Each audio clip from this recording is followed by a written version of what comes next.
Productions proudly presents The Life and Times of My Dog Cocker, a spoken word by Mark Kowalski. All rights reserved. The following is my taped work of the life and times of my dog Cocker. It was recorded on November 17 and 18, 1997. The initial statement on the tape is a song I sing to Cocker, to have him come to me using the word, quote, cock, close quote. On the tape, I only mean cock to be an abbreviated name for Cocker, not a sexual organ. Oh yes, before I do go on here, I must say that I want to give Darlene, my next-door neighbor, credit for having me learning how to use my machine to tape. And she was of great help. Thank you so much, Darlene. Well, this is about Cocker. And Cocker was a Cocker Spaniel, and he got the name Cocker. It's better than Brandon, as the couple who gave me the dog named him. But before I go on, I want to let you know, I want to sing you a little song. A song that I sang to, a short song, a song that I sang to Cocker to make him come to me. A real tie between us. This is how it goes. Little cocker, you little cock. You little cocky, you little boing-boing-in, you little son of a bitch, you little cockroach, and so on and so on. Well, it's not too pleasant a song in a way, but it did its job. And I wasn't actually serious about all those son of a bitch stuff, because Cocker was a real He-Man. Now, you heard the word boing-boing-in in there. Boing-boing-in was a cat that came to us when I was a young boy, about, I don't know, 10 years old, and we kept him, and he was a rough guy. He would go away for a couple of days and come back all bloodied up and everything, and having his cat fights, well, so forth and so on. Another day for Boing-Boing-in. Right now we're stuck with Cocker. Anyway, I did have Cocker for 3 years.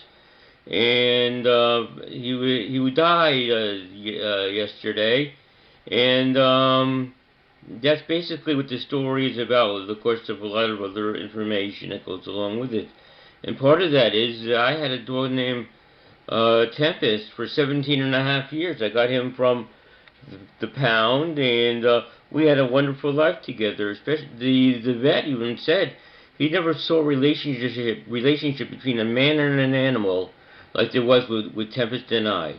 Tempest was female, and just a lovely animal, and the vet would say that Tempest was sweet and sensitive, and that certainly was it, and she was highly intelligent too. But we had to put her to death because she had a tumor on the brain, and I was unhappy. I was broken up for 2 or 3 weeks. After she died, I was really upset because I loved her so much, and I felt a real loss. Anyway, I waited a couple of years after Tempest left me to be ready for another dog. So I called the kennels in the area and so forth, in Greenwich and in Elmsford and other ones, because I thought I would like to have a Cocker Spaniel. I always liked the looks of the Cocker Spaniels. They were small, basically, and looked very lovable, and should be a lot of fun to play with and to have, and be a good lapdog, a good sidekick. In fact, if Mark Goldowski, that's me, if we were to be a dog, I think God would make me a Cocker Spaniel. So I was getting something close to me then, as I thought. Whatever.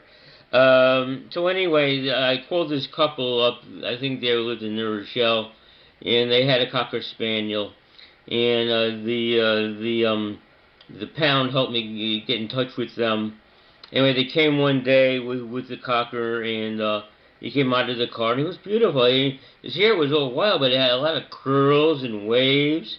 It's a ton load of hair on him. So we talked a little bit, and I brought the dog inside, and this and that and the other thing, and I decided I would take the dog. They told me that they had to go to work from 9 to 5, and the dog was in the kitchen all by himself, and from 9 to 5. And sometimes they would go away on a weekend and leave the dog all alone. This, of course, is not very auspicious for the beginning life of an animal. To be left alone for all those hours in the kitchen, and for all those days, overnights, that they went away, that was not good at all. So anyway, I took the dog, and I went down to the vet, and they told me, how long have you had the dog? Because they were worried that maybe the dog wouldn't work out for me, and maybe we shouldn't give him all the shots now. It's expensive. But I decided to tell them. I didn't know what to tell them. I didn't know what to tell them, whether I had the dog for 5 days or 10 days. You could analyze the 5 and the 10 to mean whatever you want. There's a way of analyzing that. So I said I've had the dog for 7 days. I compromised. And they said, all right. So I got all the shots and so forth and so on. Then we brought the dog home. And I decided, with all this hair all over the dog, maybe we should get him a haircut. It was still at the end of summer, August, I believe. And I decided I would get the dog a haircut. So I brought the dog down there, and she looked at the dog and so forth, and she said, this is the doggone grooming place here in Portchester. She said that to come back in a few hours, and the dog would be set. Well, I called her up, and after a couple of hours, I came down, and lo and behold, all of his hair was off of him. He was like a worm. And she said the hair was matted down, and there was nothing she could do but to take it all off, and that I should brush the dog every day, and then there would be no problem, and the next time he gets a haircut, that it'll be a nice-looking thing, nothing effeminate like some of these dogs, because Cocker was a dog, and he was a male dog, even though he was fixed, if that's the word. He had his testicles cut off. So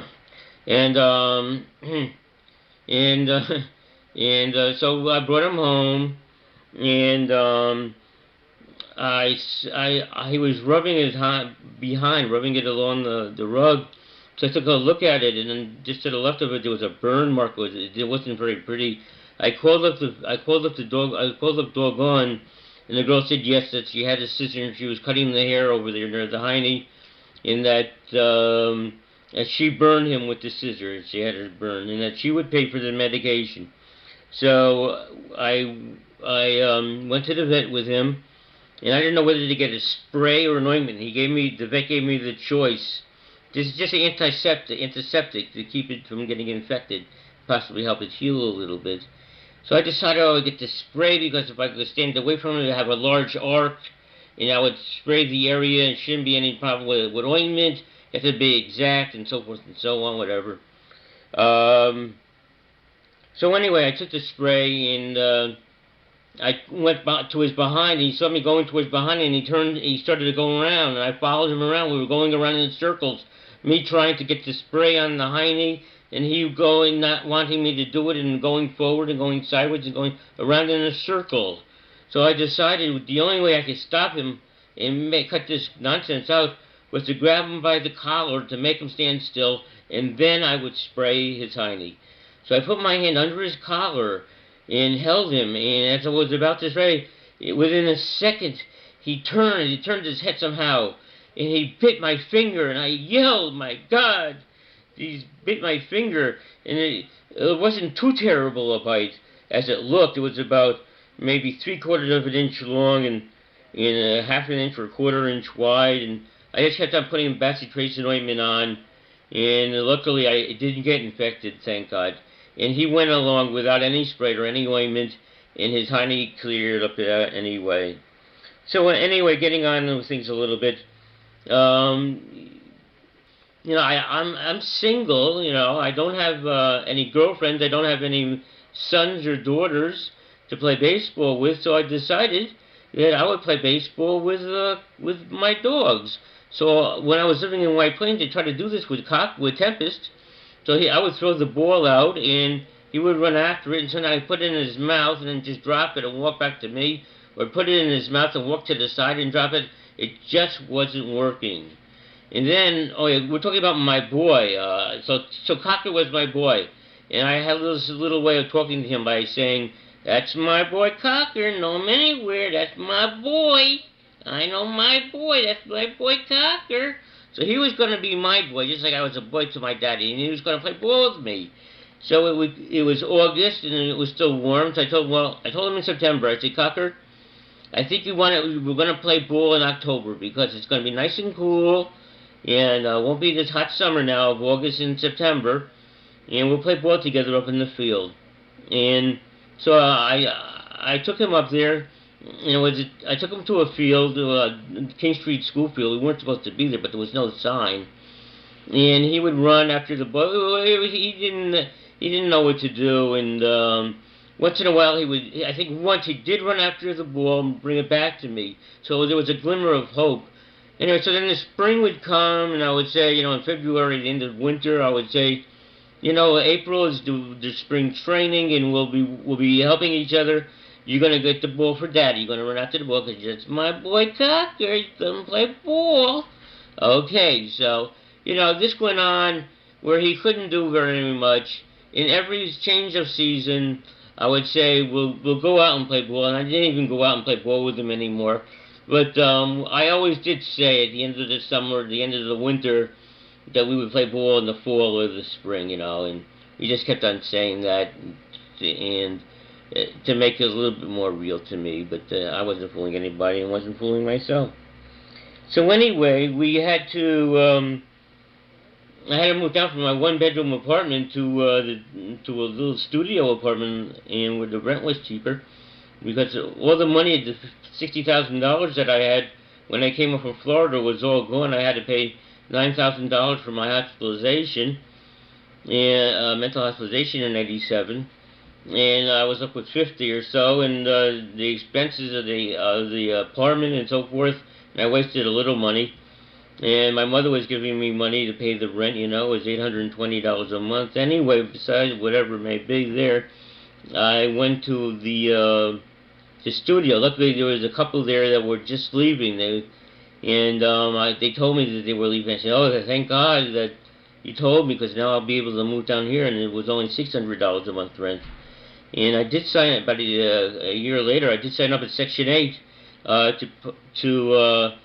for them to, Section 8, which meant that the government paid 70% of your rent and you paid 30%, and you had to be a poor person or in a family or a single, now it was a single also, and you had Social Security that you may be on for a mental problem or a physical problem.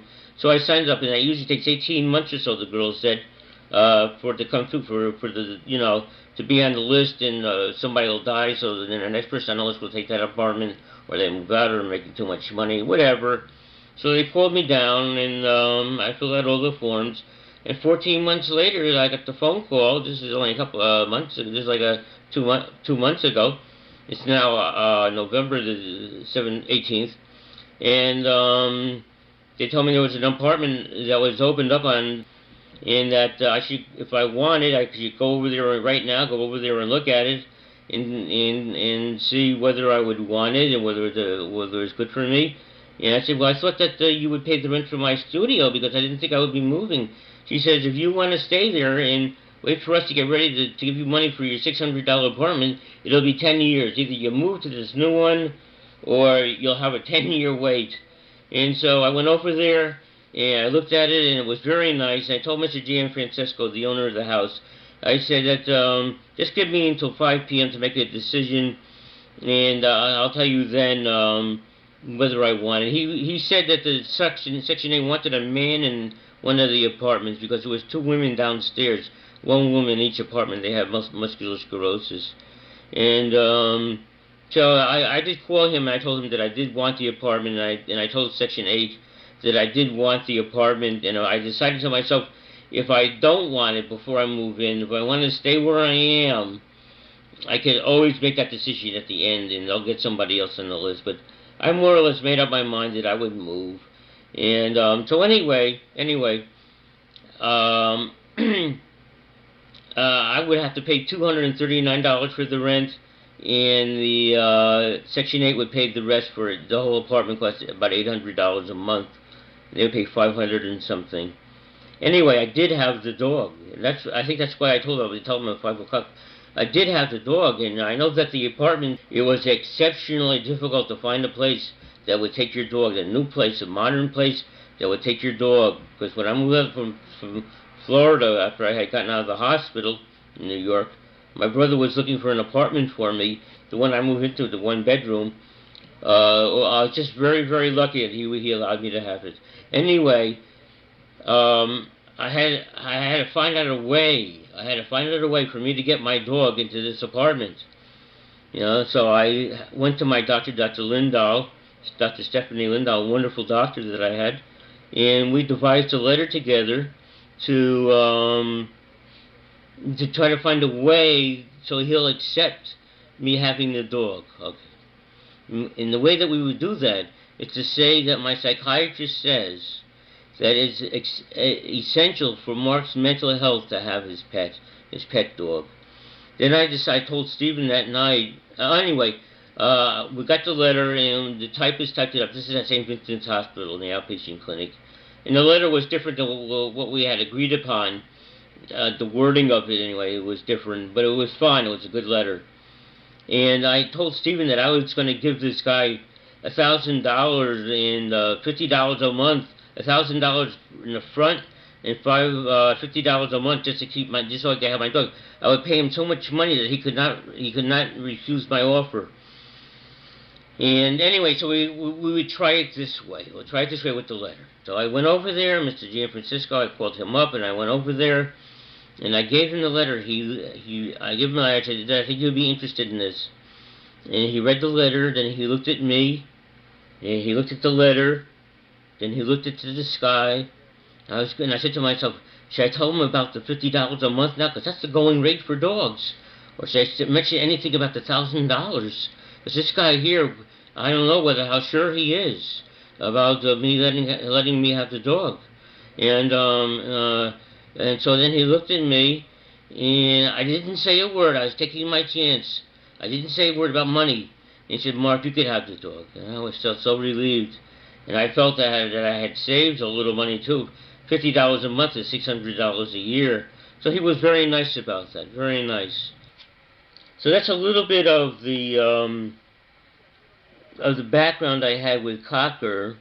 You know, the dog that I had for 17.5 years, we had to give her a shot of poison, and then I wrote a poem about this. And his nose was at the near the end of the table, and she was very compliant with it all, very compliant, and gave her a shot, and then the nose where the vapor was on the metal table stopped. She stopped breathing, and the fog had lifted from the table. You know, she wasn't breathing anymore. There was no condensation coming out of her nose hitting that table. And I'll tell you later on why this was important, this euthanasia. And and so we'll move on. It's November 18th this morning. It's about 8 a.m. I called my mother last night. I said I was thinking about the dog and I couldn't sleep, and she's been so good to me. My mother, she's worried about me, you know, and because of what I'm going to tell you about what happened with the dog. So we'll come back and talk about the final sequence of events that has come about here. I was home one morning in my studio apartment, and the phone rang, and they said, "This is Section 8, and we have an apartment for you. Why don't you go over there and look at it and see if you like it? If you like the apartment, then Section 8 will pay 70% of the rent, and you will pay 30% of the rent." I had my name on a list for 14 months with Section 8. And this perhaps would be the thing that would keep my head above water financially. For Section 8 said you will be able, Mark, to pay the rent out of your earnings. Well, I went over, I looked at it, I told Mr. Gianfrancesco, the owner of the house, that I wanted until 5 p.m. to make a decision. And I waited till 5, and I called back Section 8, and I told them that I would be willing to take the apartment. See, backtracking a bit, Stephen, my friend Steve, my long life friend Stephen, was telling me to get a job in a supermarket full time so I could pay the rent, the $600 in my studio apartment and keep my dog there. And just as I accepted that idea that I would go out and get a full-time job, no more school crossing guard job that I've had for the last 20 years, that I should go out and get a full-time job and pay the rent of $600 in my studio, and then I'll be an independent person. I told Sandy Reiser, my group therapist, that Stephen doesn't know my worth or value. My worth and power, not my worth and value. My worth and power. That I don't need a job like in a supermarket. On the other hand, Stephen has stood fast by me, and he believed in me, and he took seriously when I told him that I was willing to get a full-time job over these last number of years, and so forth and so on. So he's been a good friend, and he had heard enough already about this job and that job, and well, I was just being the school guard, and that was it. Of course, I did writing too, and writing books and speeches, things like that. Okay, we get back to the story now with the dog. So I told them that I would take the apartment. Just one final thing about this. I thought when I signed up for Section 8 that they would pay for my studio apartment 70%, but this was just something that came about, and I would have to move. Okay. So I went there a couple of times, and I looked over, and we finally got word from Section 8 that the apartment had been approved by the government. And I went over one day, and I talked to my psychiatrist, whatever, about me being able to take the dog with me, because the apartments in Portchester, most of them, nearly all of them, will not allow a dog. So I called Stephen and I told him, I'm going to go there. I'm going to go tell Mr. Gianfrancesco that I have $1,000, and I want you to take that, and I'll pay $50 a month for the rent of the apartment for the dog. And I thought that would be the way for me to ensure that I would be able to have Cocker, my dog, in my new apartment. Well, Stephen said, well, it's an awful lot of money. You may need that $1,000 for something else. Figure out another way. So I went down to my doctor, my regular appointment with my psychiatrist. And one thing that Stephen did suggest in a oblique way was maybe get a letter from my doctor and my psychiatrist and have her say that Mark needs a dog for psychological reasons. He needs companionship, and it's for his better mental health that it's necessary that he have a dog. So I went to my doctor, and we devised a letter, and we had the typist type it up, and I read the letter after the typist typed it up. It wasn't anything very much like what we had my doctor and I composed together, and but it was a good letter, 2 sentences, right to the point, and so forth. So I went over to Mr. Gianfrancesco, and I said, I do need my dog, and here's something that I want you to read. Remember now, I was still feeling that I should pay $50 a month rent for the dog, because that's the going rate when you have a pet, is $50 a month. Not in all places, but most places. Anyway, I gave the letter, we were standing out on the porch, and I gave the letter to Mr. Gianfrancesco, and he read the letter, he looked at me, he read the letter again, then he looked like into space, and I stayed quiet. I didn't mention anything, $50 a month or $1,000 or anything. I thought maybe I could have a real coup here and get away with nothing. Well, he said, Mark, you can have the dog. And I didn't say anything about the $50 a month, and neither did he. You know, and if I was a rich man, I could pay that. But as it worked out, he was a good man, and he recognized my needs. So he says, Mark, you can have your dog. And I was so happy that Cocker and I would have another apartment, and that we'll be happy here. And it will be 3 times the size of my little studio. It was a beautiful apartment. 1 big room with a living room, and then a nice large kitchen, and in the bedroom, and the hardwood floors in the bedroom, and the bathroom was beautifully constructed, so forth and so on, a beautiful floor. I had really struck it rich. So anyway, one day I started moving some stuff over, just a little bit, and I called Mr. Mancuso. He had workers there to move me. I won't go into all of that.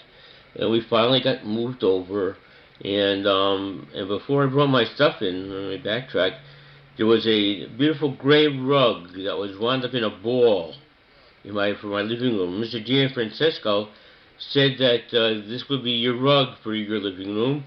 It was gray. It looked a little bit very commercial, but it was gray, and the nap wasn't. There was no nap to it, but it was all right. I mean, I would get used to it. My furniture was brown, and the rug was gray. But who knows? Maybe I could get used to anything these days. Anyway, they laid the rug, and we brought all the furniture in, and Mr. Mancuso and his movers cost me over $300, and so then finally I got the clothes and this and that and everything was just fine. We got in and we were settled, and this was about October 3rd that I had moved in, and so anyway, Mr. Gianfrancesco saw my dog, and the dog was very friendly with him, and he said, you have a good dog here, and things will be okay. Okay, very good. We must remember now that when Cocker was in my studio apartment, he made pee-pee on the rug, and he made outside also, but most of it, nearly all his pee-pee, 80–90% of it was all in the kitchen, which I could mop up easily. We had linoleum kitchen floor, and things were rather okay. I mean, as far as that goes, he made a duty on the kitchen floor. His stool was usually hard, and he would make occasionally on the rug with the duty, but it was okay because I could pick it up with my trowel and just throw it in the toilet bowl, and that would be the end of that. So anyway, we moved in, and it was starting to get difficult because it was a new apartment, and the dog usually could get accommodated to anything. I remember the first day we were in here, the dog would sit on my lap on the chair. I would sit on the chair, and she would on my rocker recliner, and he would go on my lap and rest there. And sometimes he would sit up on my lap and put his head next to my head, and then just gradually go down with his head into my neck. She was so affectionate, just absolutely wonderful. And I would pet him around his ears. It was like having a woman. You find different spots on the body that they get pleasure from. Okay, so he would have his head on my neck and then on my shoulder, and I would play with his ear a little, rub his ear a little bit. He liked it very much.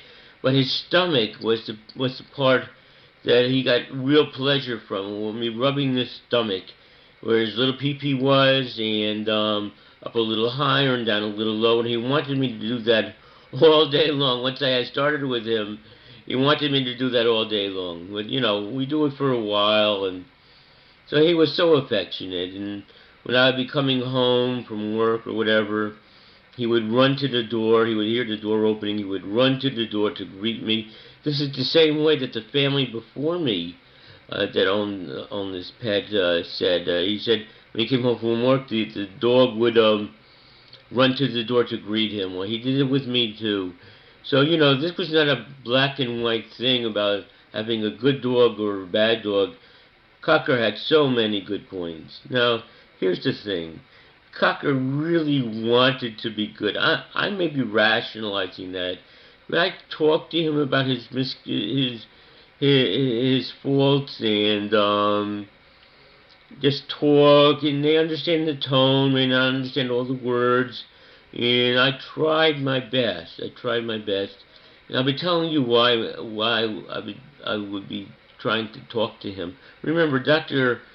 Gardner, the veterinarian, said that this was a vicious dog when I got him for 5 days. He knew he was, but I felt that maybe if I can get through to him, maybe he would try to be good. So here we go. So then we went into the apartment. It's kind of like blocked out in my mind. I don't know whether it's because it's early in the morning here and I'm taping this, but alright, I try to remember. So things are going alright. And, I did expect there would be some problems with the rug and the pee-pee and so forth and so on. Remember now, Cocker makes pee-pee and duty in the house. Excuse me. And he makes duty on the rug. And this time he started to make a little bit of pee-pee on the rug. And I tried to explain to him that it was unacceptable to do that he has to go on the floor, but he didn't. Who knows if he understood or not? I don't know. Anyway, where am I now? Oh, yes. So, after some time, I bought the Nature's Miracle, and I rubbed it into I put it on the pee-pee that was on the rug, and I put the Nature's Miracle on, and I waited 5 minutes and rubbed it out. And I had a very big stain right in the front of the rug, and I couldn't get it out. And then there was another problem. I had Cocker's cookies. When he would go out for a walk, and he came back with me, to make a duty for the walk, and he would want a cookie when he came back in. But the trouble was, I had the cookies in the cabinet or on the next to the sink for most of the time, and he would put his paws, scratch his paws onto the cabinet. Remember, these are brand new cabinets. The whole apartment is brand new. Every appliance is new. Everything is new. The rug is new. The floor is new. He was scratching the cabinets, because he's getting excited that he wants his cookie. In anticipation of the cookie, he's scratching the cabinets. So finally, with the cookie situation, I got the idea that I would take a smart guy that I am. I'll take his cookies and put them on the kitchen table, the box of cookies, and put them on the kitchen table. And that way, we'll get him away from the cabinets. And so he was, peeing on the rug, and I was getting more frustrated, and I got him away from the cabinets, so thank God for that. And even the pee-pee on the kitchen floor, I was washing the floor every day with the mop, with ammonia. And it was getting, it was trying, but I was putting up with it. And I didn't hit the dog at all for doing what he was doing. One time I remember, he put his leg up on my rocker recliner. And his 3 paws were on the floor, and one of them he was putting his hind leg up to make a pee-pee. And he looked at me, and he made a pee-pee on the rug just by looking at me. And when I was looking at him, he was growling at me. Just because I was looking at him making the pee-pee on the rug. Growling on my rug. And all I did, I ran and I got my Nature's Miracle. and tried to wipe it out, and were partially successful. It was pretty good stuff, and most of the stains I was able to get out. One other time, I was working at my desk. Maybe I didn't pay enough attention to him. He put he put his hind leg on my desk chair, and he, in full view of me, he peed right on the rug. I was just beside myself. I didn't know what to do. I didn't want to give up this dog. I loved the dog. He was so cute. Even George, who came up from Florida, took pictures of him. And he would be a lap dog. He would lay on my lap, and he accommodated himself to almost everything. The first day in the apartment, he showed no frightfulness, no nothing. He was on my lap, and I was kissing him, and so forth and so on. So now we're coming a little closer to the conclusion of this thing, and that is, the tension was building because the rug was brand new. I knew that other dogs, like young dogs, do have problems with that, with their pee-pee. When they first bring the dog home, you take the dog out for a walk. If he doesn't make outside, he comes in the house and he makes on the rug or makes on the kitchen floor. I mean, it could be very frustrating. And even with Tempest, my first dog. Anyway, young dogs do have problems about peeing in the house. Everybody knows that, and all this and all that. Anyway, let me see. Anyway, to make a longer story shorter, one night I went to sleep with the dog. The dog was on my bed, and we argued during the day about something or whatever it was. Sometimes he would come over to me. I'll be laying on my stomach on the right-hand side of the bed. And there'd be a little room between me and the side of the bed. And he would go so gingerly into that no man's land and come next to me to make up to me. And in his body with his beautiful little fur, and then I would hold him, and things would be better. Okay, always going to be better. So let me think if I can remember all this. Anyway, so it was getting to be impossible.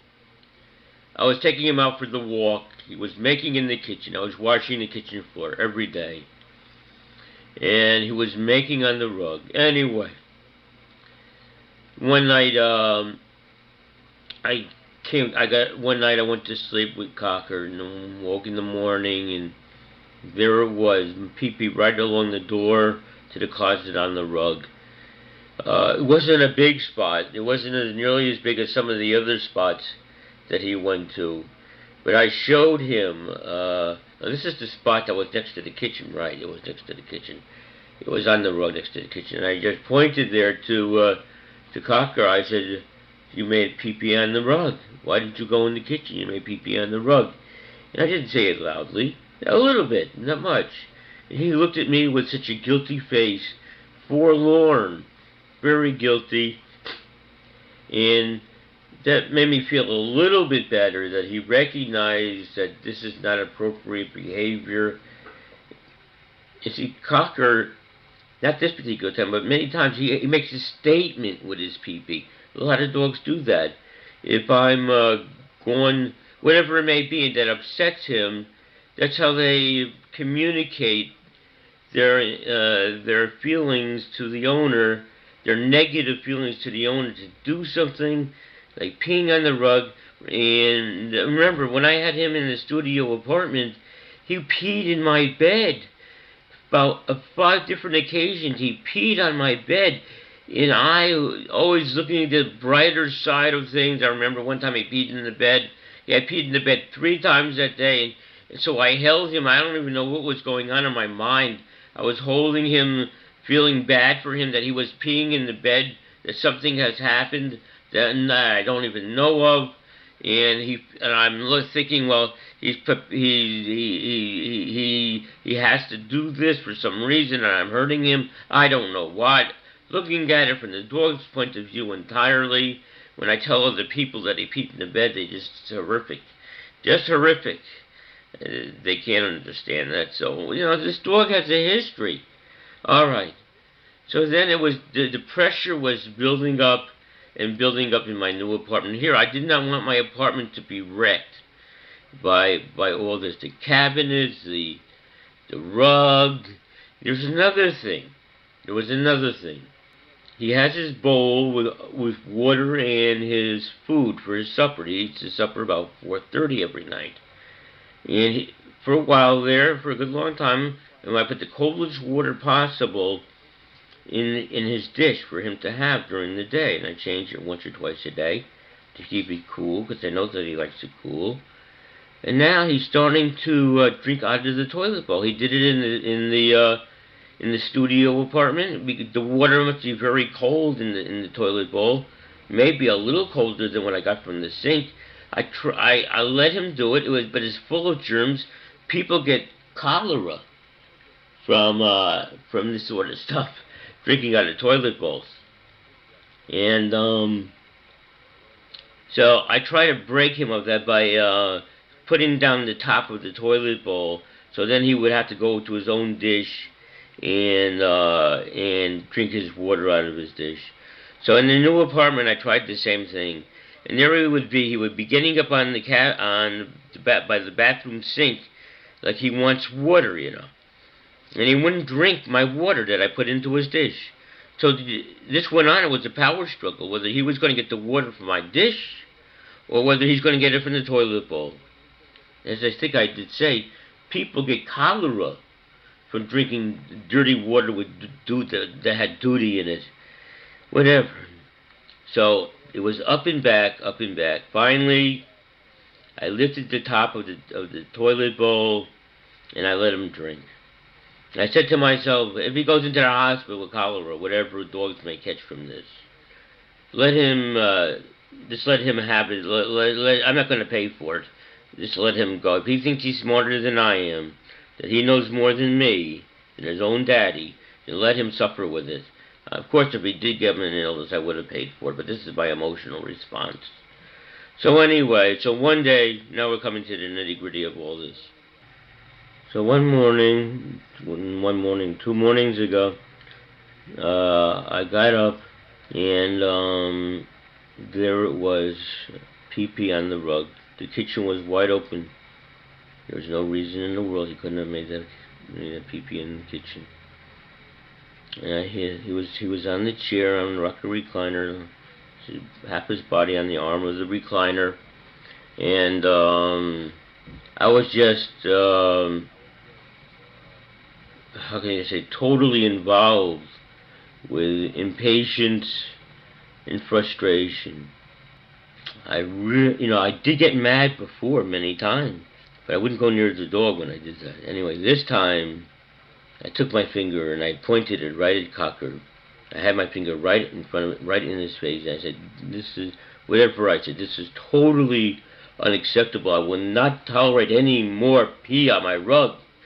And as I was saying that, I remember I didn't hit him. As I was saying that with my finger in his face, in 1 second he grabbed my hand and bit me right between my thumb and the next finger, but not in the webbing on top where that muscle is in your hand. And I said, oh my God, it hurt. And yeah, kind of like it would, wouldn't it? And anyway, I was bleeding. I looked at it, and it looked like a pit in the ground filled with dirty, with blood, just oozing, or oil, maybe that's a better analogy, a hole in the ground with oil oozing up and oozing up. That's what it looked like, with the blood in the hole in my hand that this dog has made. And I said, oh my God, and blood was going all over the kitchen floor. Drops of blood. And I grabbed the toweling, the paper toweling, to try to stop the blood from flowing, or at least cover it somehow in some way. And I said to myself, I have to get to the hospital. Anyway, the dog got off the chair and he went into the corner. Usually he goes into the corner when, for some reason, he's coming with when he's afraid or when he's no, he hasn't pleased me. Anyway, I got my old undershirt and I put it over my wound, and I went to the emergency room, and I showed the woman the wound, and she was interviewing me, and we talked about it a little bit, and she said, the doctor will be out soon. Why don't you go over to the administration desk there, and they'll get your insurance, and so I do all those bureaucratic things. And as I was talking to the woman, she says, well, couldn't you just, if you were having a problem at night of the dog peeing on the rug, couldn't you just keep him in the kitchen? I said, it's a wide open kitchen. The gate would have to be awfully long to keep him in the kitchen. And I just forgot to tell her that during the day, he makes on the living room rug anyway. Enough with the rug. So I'm there with the administrative bureaucrat, and she's talking to me. She's making it sound like that it's my fault, that the dog is the injured party here and not me. But she didn't prolong that, and I gave her my Medicare card and my Medicaid card, and she made Xerox copies of it, so forth and so on. At least in this place, the hospital, they're always using Medicare and cards, for the older people, whatever. And I wasn't just singled out, kind of like when I go to the supermarket with the food stamps, or when I use my Medicaid card for medicine. You really do feel like there's maybe a little bit of a prejudice against you, or that you're on a different level than other people that pay with cash. But whatever that may be, I had my card out the same as everybody else, even though I was younger. But whatever. So anyway, she said, all right, you could go sit down next to next to the table over there, next to the desk over there, and the nurse will be out with the doctor very soon. Whatever. I did wait, and she asked me, and the admitting doctor, a female, this is the emergency room, by the way. The woman said she took a look at the wound, and she didn't like it. You could really see, you could really feel, like in some of these war pictures, like with that movie, The Reds. These guys laying in the train station, all full of blood, and when you look at the wound that I have here in my hand, you can just imagine what their wound looked like. Something similar, but probably even more widespread that a bullet can make, bigger than what I have. But I could see I could see almost to the bone. Anyway, she came over and she asked me what medications I was on. I told her everything, the Thorazine, the Ativan, all my medications. She says, why do you take these medications? I said, for mental illness. Now, I was wondering about that because the last time I was in this hospital, many, many years ago, when I was about 23, I had my pilonidal cyst operated on, and I was there for a day or two, and I didn't bother anybody. One night I couldn't sleep, so I just got out of my bed, and I walked a little bit on the floor. I didn't make any noise, nothing. I had my slippers on, and then I went back into the room, and the nurses told them, I heard them talking, and they were telling somebody, I can't remember, that was 35 years ago, that I was waking up all the other patients, walking in the night, waking up all the other patients, which was a total lie. And they're just prejudiced because, and there's no doubt in my mind, they knew I was taking Thorazine, they had my pills there, and that's, so this hospital has a little bit of a reputation with me already, I have well, you understand, I have a little bit of a leery eye. But anyway, I told them all the medications I took, and the woman seemed to have taken it nicely, and so maybe it would be okay. So anyway, she says, could you get up and I gave her the undershirt with all the blood on it, and she threw it in this basket there with a lid. for all blood-soaked materials. You can just imagine what walked into the emergency room. Anyway, so they walked me in. I walked on my own power, and they sat me down on this bed. And this woman comes over, and she says we have to wash the wound. I think the doctor looked at it once. I'm not even sure anymore. It was a female doctor, very fat, and everything she said was fast, like she was a genius or something. That she had to say it so fast. Maybe I'm wrong, but that's how it hit me. That she's, being super efficient. Okay. Anyway, so this big fat heavy woman in a blue outfit said, "Come with me, and we're gonna wash your wound." They had some type of soap that was not too bad, and they had the water. And when the water hit the wound, and she was rubbing it with the soap. Oh, I said, "I don't think I can do this. I don't think I can do this." Oh, yes, you can. You can do this. Push on the pedal on the floor to get more water on it. I'm washing it down. Finally, it was all over with, it was all clean, and so forth and so on. And she sat me down on the bed, and by this time, my brother had come over here, because I did call him when the dog bit me to tell him, and I told him that I would be down in the hospital, and he said, in the emergency room, and he said, "Well, I'll meet you at your house." I didn't say anything. I was thinking that, what's the matter with him? Why doesn't he go to the emergency room? I might need him. At least he could be with me. And he said he'll meet me at my house. Like everything is going to be over with, then he'll meet me at my house. He won't even come to the emergency room. Luckily, his better senses must have told him, or maybe his wife told him. I don't know. At that point, I didn't know that it would be a good idea if he comes to the emergency room. So anyway, he came there and we talked and this and that, and we were talking about history and one thing or another. And so the nurse comes over and she says, she told the one in the blue outfit to give me intravenous. No, they're going to give me intravenous with antibiotic, whatever. So because the chance of infection is so great. Anyway, so she stuck me in one spot with the needle. I didn't get that one. Your veins aren't very good, Mark. They stuck me another time. She kept on talking about that it's me. That it's me. I'm the one that's making it such that she can't get the needle into me. Remember now, when I have my triglycerides and cholesterol tested in the doctor's office every 6 months, they have to take blood, and the nurse here pokes once, and then maybe twice, and then she has the blood. This one here poked me 5 times, and she continued to say, Mark, maybe your brother should come here. We'll put the needle in your brother. Making it light and making herself innocent of any incompetence, and that's exactly what she was. She did it in my wrist. She did it halfway up to my elbow. She did it in my elbow. Finally, after 5 or 6 punctures, she was able to get the vein that was on the other side of my elbow, and we had the intravenous strip flowing. So anyway, we're back in the emergency room.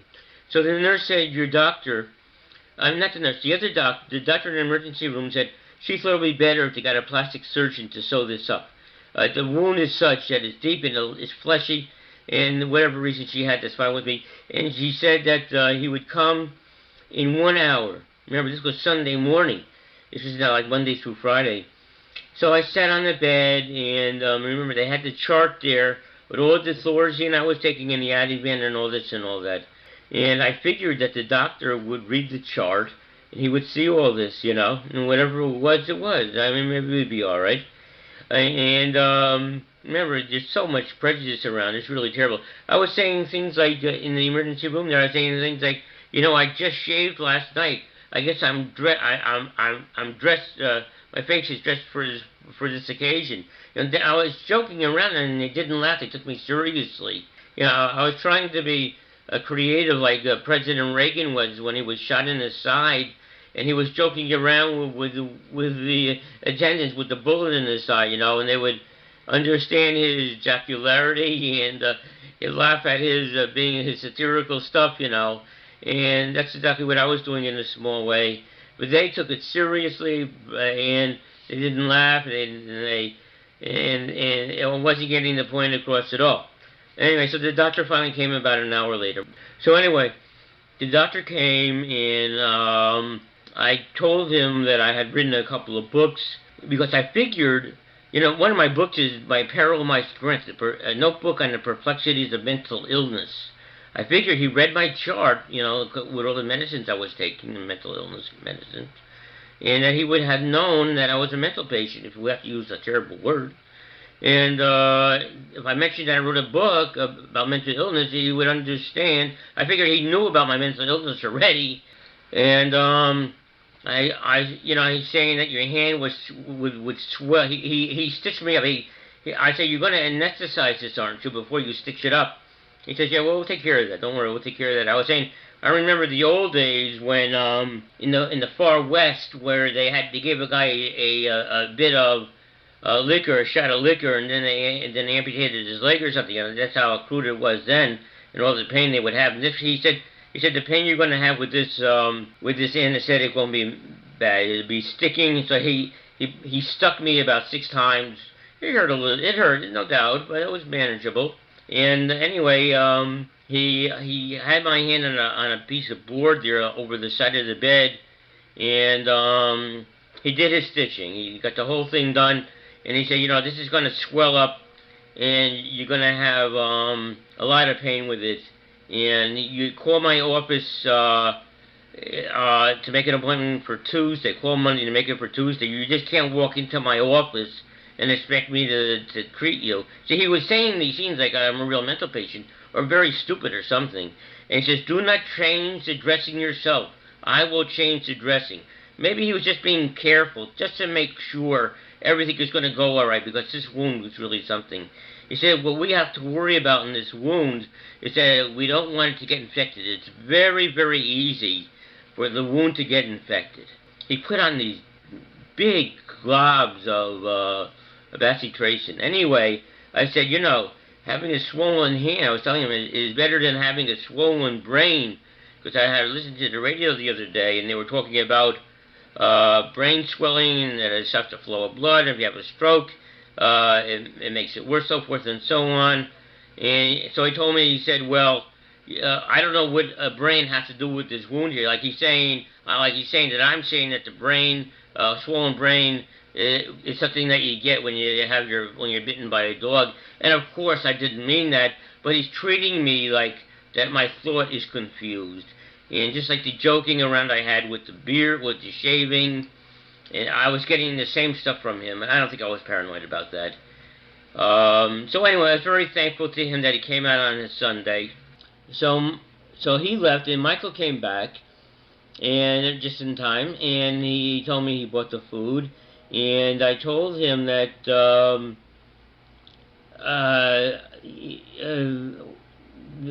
I said, I think we're through here. So he said he asked the nurse whether I was free to go. Remember, my hand was all sewn up, blood and all gone, all wiped off, and they said, yes, you're sure to go. It's all right for you to go. I do remember when I first got to the emergency room, and the nurse looked at it. She wasn't sure whether I would have to be put in there overnight, or whatever, because I remember my mother was bit by the same dog about 1.5 years ago, and they nearly put her in the hospital too. She had a cut on the whole top of her hand. I don't know how many stitches she had, 20 stitches or something like that. Anyway, whatever, that's a side point, but it does show you what this dog is like in a certain way. But he was getting better. He was with me, and the therapy I was giving him was helping. I was hoping it was helping, and he didn't bite me for 1.5 years.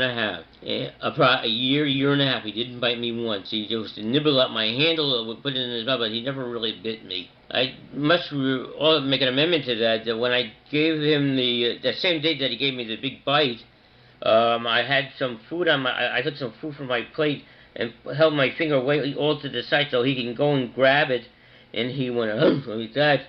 And he bit my finger that very same day, but it didn't go through the skin. It was just 2 marks there, like 2 little puncture marks, but it didn't go through. But it hurt so much when he did that. He didn't mean to do it. And I tried to tell him not to go like that, not to grab with his teeth like that. He should put it in his mouth, chew it, and eat it. He didn't understand what I was talking about. Anyway, so I had 2 of those things that day. Anyway, and I'm trying to remember this. It's in the morning time. It's now 20 to 11 in the morning, and my mind is a little foggy. Anyway, so I got home with Michael, and I can't remember.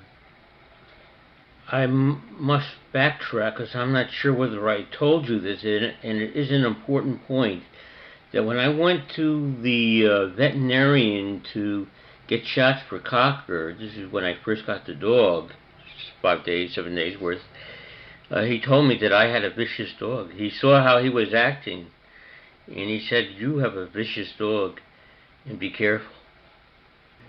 So, and so then I called the family that gave me the dog 3 years ago, Mr. Hernandez. And I told him that I was going to have to put the dog to death, and I want to save the dog's life. That's why I'm calling you. He says, "Well, you've had the dog for 3 years. It's too long a time to bring him back to me." And he said, "It was very nice of you to try to save the dog's life, but we're not interested, and you just have to do what you're going to do, and that's how it goes, and thank you, goodbye." Anyway, the dog, when I was home there, the dog didn't seem like it was any different than any other day. He seemed like today was just like any other day, and he wanted to come up on my lap, and as he usually does, but I put my foot in the way, and so I couldn't do that. I didn't want to have any part of him too much, and then he tried to do it again, and he walked away. I wouldn't let him come up. And then the third time, I patted my thigh. So he came up on my lap. All right, so he laid on my lap for a little while. He started to stand erect a little bit. That means he wanted to put his head on my chest and on my neck, to make love like that, because he really is such an affectionate animal. And so he wanted to put his head on my throat, and I would be rubbing his ear. Just like when you have a woman on your lap or something, there's these erroneous zones, whatever, to make a woman feel good. You have this part and that part and the other part. I'm sure you know all about that. And so the same thing it is with the dog. I mean, I didn't like doing it too much sometimes because he was a male dog, and I'm completely heterosexual. And but it was, I told myself it's just a dog, and we could do it. In fact, under his stomach, there, next to his little pee-pee, it was very sensitive, and he would have me rubbing that for a long time. I remember even the family that had him before me mentioned that that cocker he called him Brandon then, but that family did. She said that the dog wanted her to pet his stomach, rub his stomach all day long, and she was not far from the truth. So he came up there, and I just wouldn't let him put his head on my chest or neck. I couldn't get close to him anymore with that sort of stuff. And I said, no, you can't do it. So he just laid his head down on my lap again, his body on my lap, with his head on the chair. And after some of this quizzical stuff, he looked at me, he turned his head, looked at me, what's going on here? Because I had forgiven him for everything before. I may get angry with him, but I always forgave him, kind of. I let it go. He was still my dog. After the storm passed, he knew the storm was there and the storm would pass. We'd go back to regular ways again. But this time it wasn't quite that way. He was on my lap, but that was just about it. The next day I called the vet, and I talked to the girl there, the attendant there that knew the dog, and I gave her some of the information what happened, and just like I called Stephen the night before.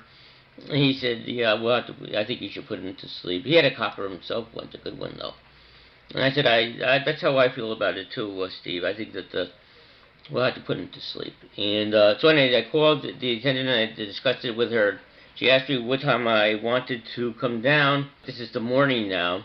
She said, "You want to come down at 9:45 a.m. or 10:45? I said to myself, we want to get this thing over with. We'll take the 9:45, I told her. And about 9:15, the dog and I walked down there. I did walk him earlier in the morning, and he made his duty, and I just didn't pick it up this time. This was his last duty, and we just let it lay there, and I wasn't going to fool around with it, and whatever. And I had, my hand was in such terrible condition Who knows what. I would have to have the trowel in the left hand and the leash in the left hand because I couldn't hold anything with my right hand. And then he would walk away, and then we have a catastrophe there. So he made his duty and laid there, and that was it. Nobody said anything. We walked to the corner like we always did and came back. And so anyway, so I was supposed to come and go there at 9:45 a.m. And so it was about 9:15, and I took the dog, and we had our little stroll. The vet was only a block and a half away, and I got there about 9:25 or so, and there were other dog owners there and cat owners waiting for the vet. And we had discussions, and I talked to them about my dog, and I was saying about the biting and all this, and I said, but it's not all bad. It's not black and white. Like in my writing class, I usually say, things aren't black and white. You make exceptions and rejections and this, that, and the other thing, and to make a whole story out of it, and to get reality. There's not too much black and white. Maybe Hitler, but who knows what. Anyway, they said how beautiful he was and what a beautiful face he had, and they couldn't imagine that he was doing things that he was doing. The attendant, the girl there, said, Mark, the dog is vicious, and he did bite you, and you sound like that it's not quite as bad as it really is. And well, I just didn't say anything, and she was right, I guess. Perhaps maybe she's a little bit more objective judge than I am. I don't know. Each one of these dog owners and cat owners went in when the vet came, and one or two went in front of me for some reason. I don't know. Anyway, then the vet said, all right, Mark, it's time to go. And the girl there said, one of the attendants said, do you want to actually go in there when we're going to do the euthanasia? I said, yes, I do. I did it with my other dog, and I'll do it with this dog. We walked, and I was ready to go to the left, because to the left, that's where Tempest, my first dog, met her fate with the poison, and I said, no, we're going this other way. So we went to the right, and we walked in the room. It was misty there and cool. I smelled evil about, It just wasn't a warm, cheerful place. And actually, on the right, there were crates of dogs, side by side, 4 high and 2 wide. The attendant put the muzzle on the dog because the vet knew all about this dog and with the biting. And so he put the muzzle on the dog, and he lifted the dog. The attendant lifted the dog to the table, and the vet said, Mark, we really should, after we kill this dog, we should really cut its head off and send it to the lab to see whether it has rabies. I know that I have given him a rabies shot not long ago, but to be careful and be sure, we could do that. I said, well, I'm not going to do that. I'm not going to have this dog's head removed. That's a gruesome thought. And what kind of job does a guy have that picks through a dog's head without a body to see whether there's rabies in the brain? I mean, Dick was really gross. Like I was telling the attendant, I said, it's like stealing, like they used to steal bodies from the grave and cut their limbs off or something. This was something not quite like that, but something like that, and it may be even more gruesome. Anyway, that's not going to float with me, vet. Anyway, then he said, there's one other thing we can do. You could go take the dog home and stay with him for 14 days and see if he goes through any antics with his rabies. They have definite things that they go through, different stages. I read up on this. They bite, they eat things, strange things, and they go through all these horrific things, and finally they have a gruesome, ugly death, and a terrible thing. I said, well, I'm not going to do that either. I don't really want the dog in my house anymore. 14 days is too long, and I don't want him in here one day. And so I said, I'm going to take my chances. The dog hasn't been with any other animal. He's had his rabies shots. He's a clean dog. So we'll just go with that. Now we're getting down to business here. The vet took the shaver, the electric shaver, and shaved off a paw because he was going to inject the poison in him. Now when Tempest had that done, she was laying on the table in the other room when we had it done, as I said, and when she was breathing, she was on the middle of the table, and you could see that when she's breathing, it fogged up the table just a little bit. And then when they give her the shot of poison, within very few seconds, all that fog and condensation was not there anymore, and the dog was dead. It only took a couple of seconds. The dog didn't suffer. So anyway, So he shaved the paw of the dog, okay, his left paw, and he took the needle, it was all full of this red poison, and he stuck it in there, and Cocker started to fight back. He was like I remember this guy who that had capital punishment against him. You know, they tied his arm down to the chair and they want to inject lethal dose. This was capital punishment now, and he was struggling to get his arm out from the buckle and the band and the buckle that was holding it. You know, which is just useless in way to go, because he can't get his arm out, and neither could Cocker. We had an attendant of some size holding him down. Anyway, the vet tried to get the poison in the arm, and he just couldn't do it. He didn't get the vein, whatever. And there I was all emotional, and I was crying. Cocker, please, be good boy, good boy, yeah. And I was all emotional, and this was delaying my despair. At least when he's dead, it'll be dead, and that'll be it. Here is in between. So he took the other razor, the other machine, and took the hair off the right paw, and he took the needle, and he got a little bit of it in, but he said the dog is just anesthetized by this. He doesn't have enough. I can't get any more of the poison in there. I lost his vein or whatever it was. And I said, all right, I'll be quiet now. And I held myself down, and I was crying. And, Cocker was standing up for his rights like he always did. The real He-Man that he was fighting back. He was not going to let this person take his life. He has rights too. This is what he thought. Really, this is what I thought he thought, Okay, so then we go for number 3. He went back to the left paw. And this time when he put the needle in, there was a drop of blood that went in the cartridge of the needle. I said, now we've got it. And he said, yes. And he put all the poison in that arm. And within seconds, his eyes closed, and he was limp on the table. I took my hand, and I put it under his chin, and I lifted his head up, and it fell. I lifted it up, and I took my hand away, and it fell limp. He certainly was dead, but he didn't look dead. He looked like he was sleeping when he was sleeping in my house. That closed the eyes and like almost a little smile on his face or something. But he was dead. No way was he going to live after that dose, and he was dead. There was no question about it.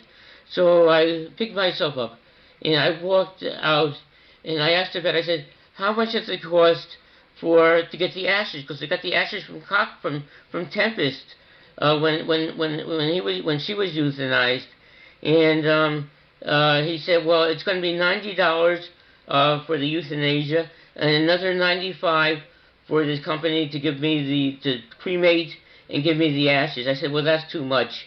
And I told the attendant that I wanted the collar and the leash. He said, well, you can have it if you wanted another dog. I guess you can use it on another dog. I said, oh my God, to myself, I'm not going to put it on another dog. These are just instead of the ashes, I'll put the leash and the collar in the manila envelope and put the manila envelope together with Tempest's ashes, and that'll be the end of it. Anyway, I said $95 is too much, and it's just a rip-off. I said to myself, I didn't say to him. I had enough trouble. And anyway, so then the attendant was there, and I said, you know something? Well, I gave her my card with my debit card, and she wrote it down, the number and all that. And I told her, you know something? I knew this girl, and she was married now, and I said to her, crying, half crying and mumbling, I feel all alone. I feel all alone now, and I started to think I really am. My brother's up in Boston, my mother's in Florida. But really I was alone because I lost my dog. And she says, Mark, don't cry. You'll get another dog. The end.